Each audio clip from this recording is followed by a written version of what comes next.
Mr. Chairman, ladies and gentlemen, I appreciate very much your generous invitation to be here tonight.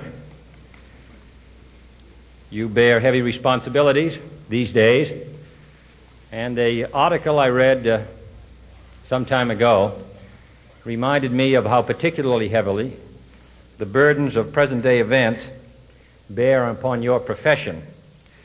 You may remember that in 1851, the New York Herald Tribune, under the sponsorship and publishing of Horace Greeley, employed as its London correspondent an obscure journalist by the name of Karl Marx.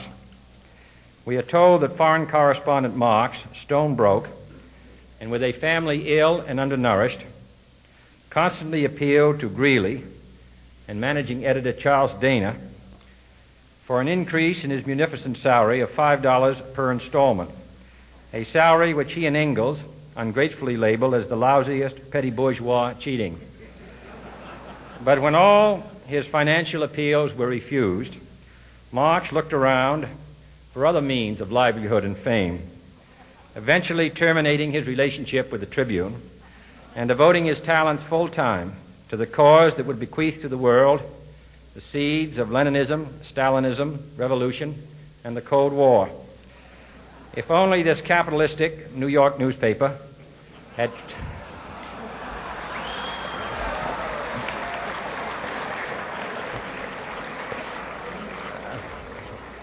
treated him more kindly, if only Marx had remained a foreign correspondent, history might have been different. And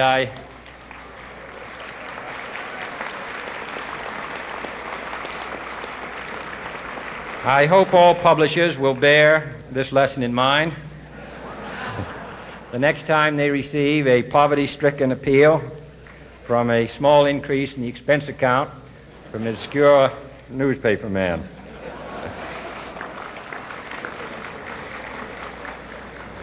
I have selected as the title of my remarks tonight, "The President and the Press."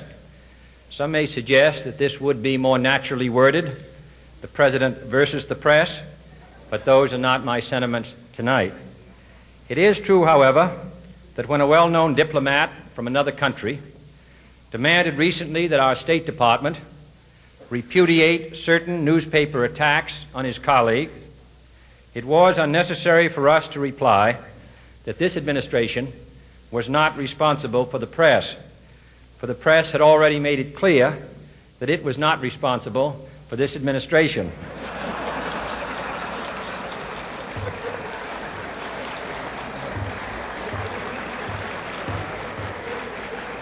Nevertheless, my purpose here tonight is not to deliver the usual assault on the so-called one-party press. On the contrary, in recent months, I have rarely heard any complaints about political bias in the press except from a few Republicans. Nor is it my purpose tonight to discuss or defend the televising of presidential press conferences. I think it is highly beneficial to have some 20 million Americans regularly sit in on these conferences to observe, if I may say so, the incisive, the intelligent, and the courteous qualities displayed by your Washington correspondents.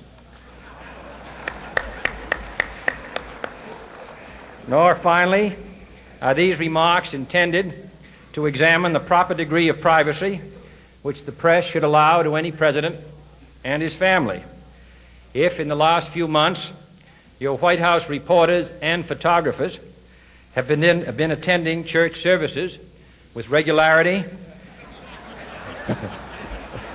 that has surely done them no harm.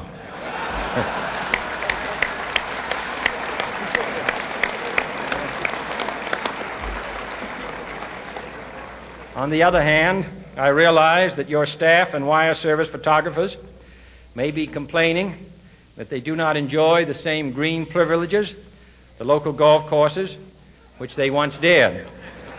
It is true that my predecessor did not object, as I do, to pictures of one's golfing skill in action, but neither, on the other hand, Did he ever been a Secret Service man? My topic tonight is a more sober one, of concern to publishers as well as editors. I want to talk about our common responsibilities in the face of a common danger. The events of recent weeks may have helped to illuminate that challenge for some, but the dimensions of its threat have loomed large on the horizon for many years.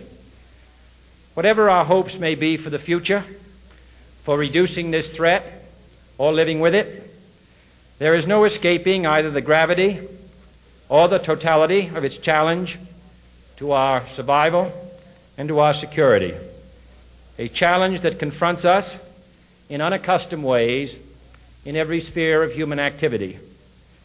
This deadly challenge imposes upon our society two requirements of direct concern, both to the press and to the President.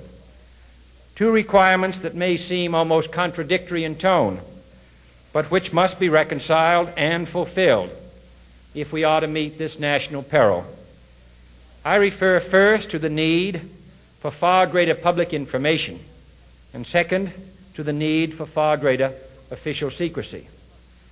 The very word secrecy is repugnant in a free and open society, and we are, as a people, inherently and historically opposed to secret societies, to secret oaths, and to secret proceedings.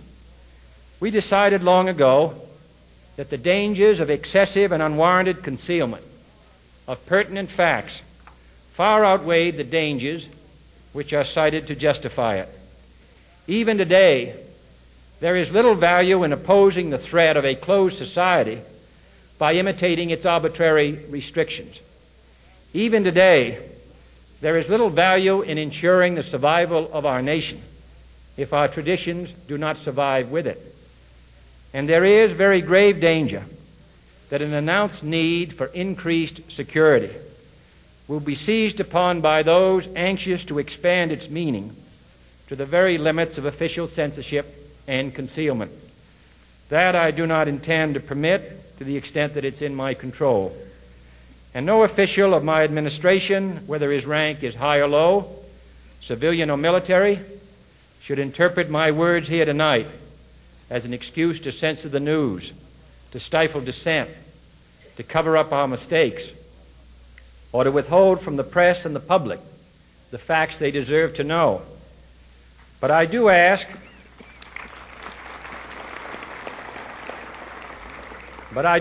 every publisher, every editor, and every newsman in the nation to re-examine his own standards and to recognize the nature of our country's peril.